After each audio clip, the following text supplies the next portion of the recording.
Hey guys, it's your girl AFM Stories and you're welcome back to my YouTube channel. And as you already know, on this channel I create content around winning prestigious scholarships, getting admission to universities, student lifestyle, getting opportunities, and so much more. If you're interested in any of these video topics, then you should hit the subscribe button, like my video, and drop a comment because I want to watch you grow. I'm currently a traveling scholar studying in the UK, fully funded, and I want to help as many more people get this together. So if you're interested in figuring out how to write an academic reference letter, obviously you're not supposed to write this, but maybe your professor has asked you for, okay, what can I write? What is this about? Then you can watch this video to just explain what they are supposed to think about when they are writing an academic reference letter. You could also forward this video to them or just relate to them. So that's what this video is about. How can you write an academic reference letter? A lot of schools in the UK are going to require academic reference letters. Even all over the world, there's no country or university that would not require a reference letter. Some allow professional, some allow academics, but some say academics alone. So I would always say that for university admission, yeah, you should try to get an academic reference letter. Anyways, on today's video I'm going to be talking about how to write an academic reference letter. So let's get right into it. I'm going to be reading some excerpts from my own academic reference letter to give you a guide, but please do not plagiarize. It's my story, it's my experience. So yeah, reference letter for obviously, so the beginning of your academic reference letter should be the letterhead of your university. So what will make them believe the authenticity of your letter is if it's on a letter-headed paper or if it's from an email that is the official email. So you want to do either a letter-headed paper or an official email. So mine has an official letterhead from my university and the address of it, and the next thing is it was addressed to the university as well. So most universities will provide to you what address you use, but sometimes you might have to check the website for the address, or you could do to whom it may concern, depending. But I addressed it to the university and the school's official address, and then the heading should be reference letter for whoever you are. So for me is reference letter for Faith Agbola for admission for a master's in blah blah blah to blah blah blah university. You want to do that. So the first part of my reference letter, and that should be the first part of your reference letter, is them talking about the fact that you've asked them to do a reference letter, or you are pleased, or they are pleased to write a reference letter for you for masters into their institution. So my lecturer was like, Faith Agbola has asked me to do a reference letter for her to your university. And the next thing that they're supposed to talk about is how they know you and in what capacity that they knew you. So that's why you don't want to pick someone that did not directly teach you or does not directly know you, because that's not convincing to whoever is reading it. They need to start from how they know you and in what capacity they had a relationship with you. So my teacher was like, Faith was my student for 4 years at Redeemers University, 2011 to 2015.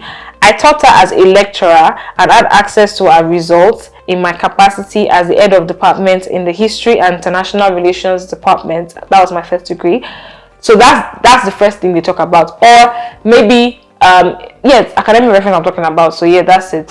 Or if they taught you in 1 semester or in 1 year. So I met Faith as a lecturer at an institution, and I taught her for 1 year or for 1 semester, and I had relationships with her afterwards in terms of following up with the academic progression and all of that. But they need to talk about how they know you specifically. So the next thing they're going to talk about is your academic pedigree, because it's really an academic reference letter. So the first thing is, how great are you academically? So they know you. So what did they realize when they came across you? This could be a lot of things. So maybe your class participation, how intelligent you are, and this will really help you, especially if you don't have like a first class or a 2-1. Then talking about the fact that you were very intelligent, you added up to the class, you brought value, you're very engaging. So that's very important.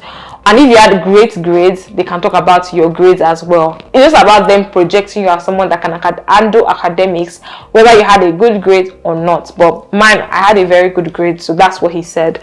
So it was like, she's a very brilliant student and had the exceptional grades in our department from her first year right up to graduation. Despite being the youngest when she gained admission to the institution at the age of 14, she graduated at 18 years of age. She was the overall best graduating student in the department and also the College of Humanities level. She was a recipient of our yearly Academic Excellence Scholarship Award, which is given to a set of overall best students in each college. Now, I know not everybody has this achievement, so I don't want that to discourage you. What we want them to say is how great you were in terms of your lectures, how you're one of the most engaging students, how you're one of the most active and dedicated students, how you're always submitting your assignments early, how your assignments were always adding value, how useful your contributions were, how you're one of the students that lecturers loved engaging with. So basically, they want to stress that, and how they could see how your academic progression was adding value to the class and the university. So yeah, there are other ways they can promote you and project you without obviously listing things like this. So the second paragraph might actually give you some pointers, and it was like she has a very strong research and writing skills. Oh, okay, so this application was actually for a master's degree in creative writing. That's when I wanted to study a creative writing course. But she has very strong research and writing skills, and this was evident in her stellar final year dissertation on public diplomacy in Nigeria. It is a well-researched study on the cultural activities of the British Council, Goethe Institute, and the United States Council in Nigeria and beyond. The paper won the prestigious annual Professor Mimiko's Award for Best Paper on International Relations at the time of her graduation. She possesses an inquiring mind, which seeks to always take off the limits in her quest for excellence. She maintained high academic grades, making an impressive 5.0 GPA in her first semester of her final year. Anyways, so in the next paragraph, because the course I was applying for was a creative writing course, I needed the lecturer to focus on my writing ability. So I don't know what course you want to study, but you want them to focus on how the course is, what your effort in that course, how your effort in that course is related to the new course. So I studied history and international relations, but it wasn't necessarily related to an MSc, MA in creative writing. So in my academic reference, obviously, I needed the lecturer to talk about my writing skills and how, yes, my first degree was not in writing, I'm still a good fit for the course. If your first degree was related, obviously, they need to focus on how you did well in the course modules, how you have a good background, how you excelled, and how the specific modules that you excelled in or did well in are related to the course. Or even if you do not excel in them, but how you clearly showed passion for those modules in terms of your participation and dedication, and how maybe your answers and feedback were very quality and how it would better prepare you. But what my lecturer did was he focused on how I was a very good writer, how obviously history is a lot of writing, and so I had to write a lot. So how well I was writing, how often I was writing, how great my writing was. And luckily for me, my final year dissertation got an award. So even if yours did not get an award, what you need to do is let them talk about how, if I did not get an award, what my lecturer would have done was, in my dissertation, I wrote it very well, I had a good enough grade, but my dissertation is a very good example of how much of a good writer I am.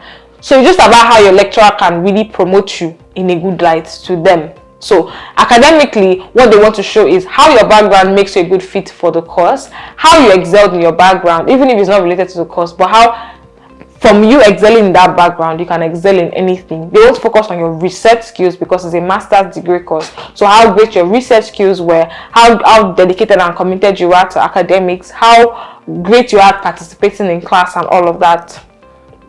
The next aspect of the academic reference letter is, he was like, she's very sociable. So obviously, apart from academics, they won't talk about your non-academic activities in school, the other things you did. Were you part of a society? Were you part of an organization? Did you win any non-academic awards still? Did you add value to lecturers? Like, what else did you do? Did you volunteer?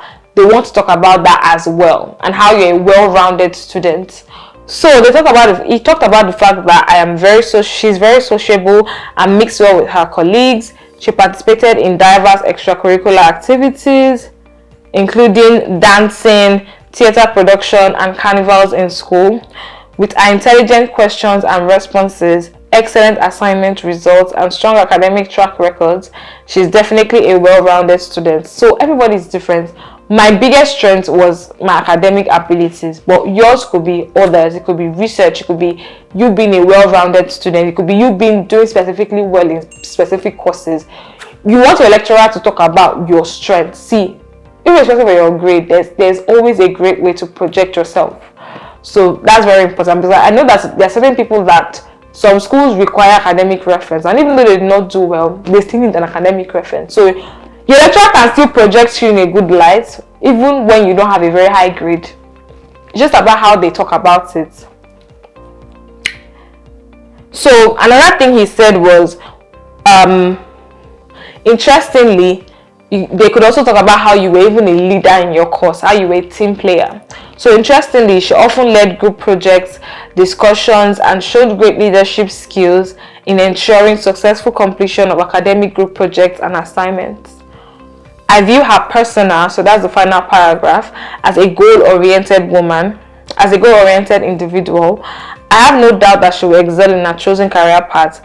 I understand that she successfully runs she currently runs a successful writers platform which has won a number of national awards, and I believe that she has the required academic prowess and passion necessary to undertake an intensive master's degree in creative writing. I enthusiastically endorse her for a master's degree at your institution because I know that she will prove a mettle and go on to impact writers across the world.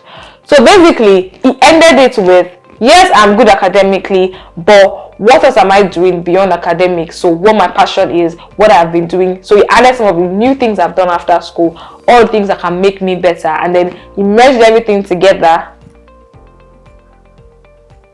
He merged everything together to talk about what my passion is, and that passion that he's talking about is what I will have projected in my personal statement. So your academic reference letter has to complement whatever it is you're passionate about in whatever it is you said you were passionate about in your personal statement. So your lecturer has to know that you're passionate about this, and they need to think about talking about you from that light, finding a way to relate everything you did in school to that light. Start with your academics, hype you up. If you don't really have the grades, let them talk about your contribution and how you were a leader in group work or other non-academic activities that you did. So maybe you were part of the debate club and you were very intelligent, you led the debate club well. Maybe you were in student government and you were very intelligent, you moved things forward. But there are still ways that can make you a well-rounded student that will put you in a good light. And if you have academic awards, if you did well, let them hype you up.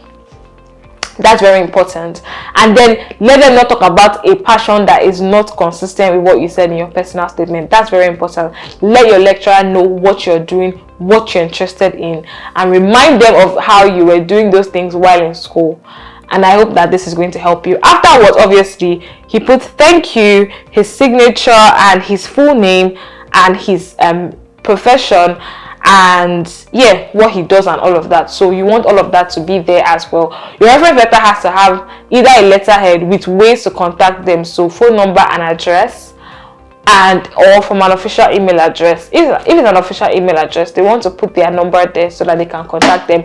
Only if maybe your school asks you for their email number and address already and they just want them to fill something, then they can think about it from this light. I hope this video was very useful to you if you're thinking about an academic reference letter, and I wish you good luck and success. If you enjoyed this video, hit the like button, subscribe to my channel, drop a comment, and go binge watch all of my other videos, especially personal statements, admissions, and scholarship. And I'll see you guys in the next video. Bye.